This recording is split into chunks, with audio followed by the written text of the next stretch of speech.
उमर चीमा साहब, आपका क्या तज्जिया है? क्या फैक्टर्स हो सकते हैं जो हमने देखा कि लॉयर्स की राय कदरे मुख्तलिफ हुई और फिर इलेक्शन में जो रिजल्ट सामने आया? अलीना, मेरा ख्याल है कि कोई लॉयर्स को बहुत ज़्यादा प्रॉब्लम नहीं है 26 अमेंडमेंट के साथ। अच्छा। ये इसी तरह है कि जैसे कोई टाइमिंग की बात कर रहे होते हैं, जिस तरह कोई 63A की बात हो रही होती थी तो वो कह रहे थे फैसला गलत नहीं है, टाइमिंग गलत है।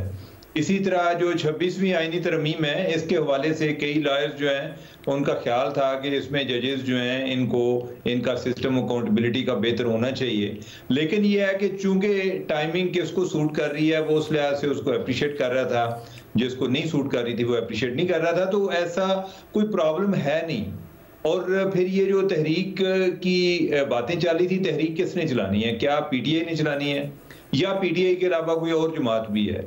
जो बाकी इसके अलावा जमातें हैं, अपोजिशन में एक और जो प्रोमिनेंट जमात थी वो मौलाना फजलुर रहमान की थी, वो भी इसको वोट दे चुके हैं, तो पीछे पीटीआई बचती है। तो पीटीआई के तो अपने इश्यूज काफी हैं, तो वो तहरीक को चलाते तो वो तो फिर पीटीआई की समझी जाती। जहां तक लाइफ का तल्लक है, यानी कि लाइफ का आप ये देख लें कि जो पहले भी जो सुप्रीम कोर्ट बार के प्रेसिडेंट हैं, फुल कोर्ट रेफरेंस में उन्होंने काजी फायद साहब के साथ तावन ही किया है, कोई ऐसा कोई डिफाइंस उन्होंने शो नहीं की। कोई चीज़ें हैं कि जो वो सियासी तौर पे या एक पब्लिक कंजम्पशन के लिए कर रहे होते हैं। बाकी यहाँ तक ये बात है कि क्या इसका फर्क पड़ता है या नहीं पड़ता, कि अगर कोई फॉर एग्जांपल के इस पे कोई एहतजाज होना हो तो क्या अगर आजम नजीर तारड़ साहब का या एहसन बोन साहब या ओवरऑल जो उर्फ़-ए-आम में आसमा जहांगीर ग्रुप जो है, यानी कि क्या आसमा जहांगीर ग्रुप के पास जाने का मतलब है कि एहतजाज नहीं हो सकता? मेरा ख्याल नहीं हो सकता। और ये बड़ा फर्क पड़ता है कि who is in a leadership position. मैं कहता हूं कि बेशक 2 वोट से कोई जीते, तो जिसके पास एक अम्ब्रेला आती है, आपके पास जो फोरम आता है सुप्रीम कोर्ट बार का फोरम जिसके पास है, और या उधर उनके पास जो पाकिस्तान बार काउंसिल है उसकी भी जो लीडरशिप है, इसी यही जो ग्रुप है इन्हीं के पास है। तो मेरा नहीं ख्याल कि बाकी जो लोग हैं वो किस तरह एहतजाज करेंगे, वो किस फोरम से आएंगे, कौन सी अम्ब्रेला इस्तेमाल करेंगे, तो इससे डेफिनेटली एक इम्पैक्ट होता है। यानी कि एहतजाज की अगर कोई बात थी या अगर वो ग्रुप आता, वो डेफिनेटली एक प्रॉब्लम करता हुकूमत के लिए, और नहीं तो कम से कम कोई ना कोई पिटीशन फाइल किए रखते, कोई ना कोई स्टेटमेंट जारी किए रखते। मेरा पिटीशन फाइल हुई थी, पिटीशन फाइल हुई, अगर मैं गलत नहीं हूँ तो पेशावर हाई कोर्ट में शायद चैलेंज किया गया है इसको, और फिर किसी और कोर्ट में भी मेरा ख्याल है कोर्ट साहब ने किया है 26वीं आईनी। है ना, फिर अब यही है कि जो नए चीफ जस्टिस साहब हैं वो तो 26वीं आईनी तरमीम के तहत 26वीं आईनी तरमीम के तहत वो ओथ भी ले चुके हैं, तो इसका मतलब है कि वो जो तरमीम है वो लागू तो हो गई है। अब जब लागू हो गई तो फिर किसने केस सुनना है?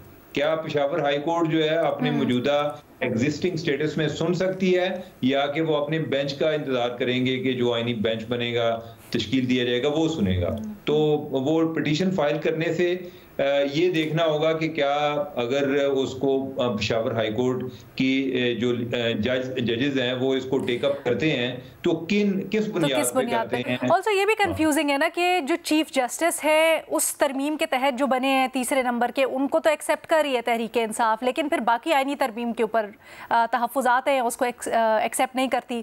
एक सवाल है मेरा पूरे हाउस के लिए, ऑल्दो मुझे पता है आप सबकी राय एक जैसी है, लेकिन हमने मनाजिर देखे कि पाकिस्तान तहरीक इंसाफ को वकला में से बड़ी तायद मिलती थी, बड़ी सपोर्ट मिलती थी। खान साहब जब बाहर थे उनकी पेशियाँ होती थी, उस वक्त हमने ऐसे मनाजिर देखे कि अदालत आ जाया करते थे लॉयर्स, फिर मुख्तलिफ प्रोटेस्ट्स के अंदर हमने देखा। तो क्या ये इलेक्शंस को ऐसे भी समझना चाहिए या कहा जा सकता है इनकी बुनियाद पर कि तहरीक इंसाफ का जो अदलिया की सियासी साइड पे यानी बाज़ के अंदर जो असर था वो भी कुछ कम या ख़त्म हुआ है? जो भी आंसर देना चाहे। अलीना, मैं तो यही समझता हूँ कि जो ओवरऑल हमें जो 4 चेहरे नजर आते हैं, इसका ये मतलब तो नहीं कि वो सारे हैं। वो आज भी इमरान खान के साथ खड़े हैं, और वो कई लिहाज से बेनिफिशरी भी हैं, लेकिन सारे तो उस सिस्टम के भी बेनिफिशरी नहीं है। जो उनसे अलग हैं वो अलग ही हैं, वो पहले भी अलग थे, या ये जो ग्रुप जीता है, जो ओवरऑल इसकी लीडरशिप है, ये तो पहले भी दूसरी साइड पे खड़ी थी। तो उनके साथ लोग तो हैं। अब अगर उनका ग्रुप हामिद खान ग्रुप अगर उसको शिकस्त भी हो जाती है, तो इसका ये मतलब तो नहीं है कि वो उनकी कोई तादाद बहुत ही कम हो गई है, यानी कि कोई असर कितना कम होगा अब, एज इन पॉलिटिकल असर जो होता है? पॉलिटिकल मेरे ख्याल ऑप्टिक्स की हद तक तो फर्क पड़ता है इसका, कि ओवरऑल जो मैं पहले आपको बात की कि ये इसका बहुत बड़ा इम्पैक्ट होता है कि कौन सा ग्रुप जो है वो लीडरशिप पोजीशन पे है। मेरी राय जरा थोड़ी सी मुख्तलिफ है जी सर। गुजारिश ये है कि ये जो है ना लायर्स जो है ये भी कोई अलग से आइसोलेटेड ग्रुप नहीं है, सोसाइटी का हिस्सा है। फर्ज करें आज मुल्क के अंदर एक मूवमेंट चल पड़ती है तो वकला की तहरीक भी चल पड़ेगी, ठीक है, लेकिन अगर ओवरऑल मुल्क में ही जो है वो रैलीज नहीं हो रही तो सिर्फ वकला से ये तवक्को करना कि वो सबसे फोरफ्रंट पे अदलिया में तहरीक में तो वो आए थे, लेकिन इस वक्त उस अदलिया तहरीक के जो नताइज निकले उसने पूरे मुआशरे को बैकफुट पे डाल दिया है। अब कोई ऐसी तहरीक चलाने को तैयार नहीं जिसमें कंफ्यूजन हो। तो दूसरी बात यह है कि फर्ज करें अगर इलेक्शन जीत भी जाए और दूसरी पार्टी, फिर भी तहरीक चल सकती है। मुझे याद है कि 77 में लाहौर बार जो थी वो पीपल्स पार्टी के पास थी, लेकिन कौमी इत्तेहाद की तहरीक जब मुल्क में चल पड़ी तो फिर अपोजिशन जो थी बार के अंदर उसने भी तहरीक चलाई और अगला इलेक्शन जीत गए वो, और फिर मुसलसल वो जीतती रही अपोजिशन जो है कई साल तक। तो इसलिए बात तो ये है ना कि ओवरऑल मुल्क के हालात आप उसको खौफ कह लें, उसको आप दबाव कह लें, मायूसी कह लें, ये जो भी उसके नाम आप दे लें, लेकिन गुजारिश ये है कि जो सोसाइटी के ओवरऑल माहौल है वकला उससे अलग तो नहीं है। वकला सर क्या ऐसा किसी तहरीक के लिए साजगार माहौल है? देखिए ना, माहौल तो साजगार इस बात पे बनता है कि भाई आप दो चीजें है ना, एक तो ये है कि हर एक के अपने दुख होते हैं, वो हर वक्त मौजूद है। मेरे दुनिया में जो एहतजाजी तहरीकें हैं वो तब चली हैं दुनिया में, इनकलाब तब आए हैं जब घर का चूल्हा हर एक का जो है वो सर्द हुआ है, ठंडा हुआ है, तभी बड़े इनकलाब आए हैं।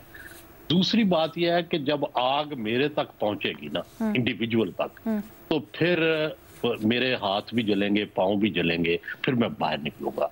एहतजाजी तहरीक के लिए जो ईंधन होता है वो ये होता है, अगर वो महदूद हो आग, अगर वो आग जो है उससे हर घर ना जल रहा हो, तो फिर जितने लोग जल रहे होते हैं फिर उनका काम होता है कि वो कुर्बानी के आखिरी दर्जे पे जाए। जिस तरह के पीपल्स पार्टी ने जो था उसके 7-8 बंदों ने अपने आप को आग लगा दी, बड़े जलसे एहतजाजी वो भी नहीं कर सके थे, लेकिन वो क्या करते थे कि अगर फर्ज करें उन्होंने जुमेरात रखा हुआ था, मुझे याद है लाहौर में एहतजाजी तहरीक जब चलती थी तो दाता दरबार में, तो वो कहीं ना कहीं से, हालांकि मार्शल लॉ होता था, चारों तरफ पैरे होते थे, एक एक बंदा चेक होता था, फिर भी वो कहीं ना कहीं से 10-12 लोग या 50 लोग या 100 लोग वो निकल आते थे और वो सारे पकड़े जाते थे, कोड़े पड़ते थे उनको।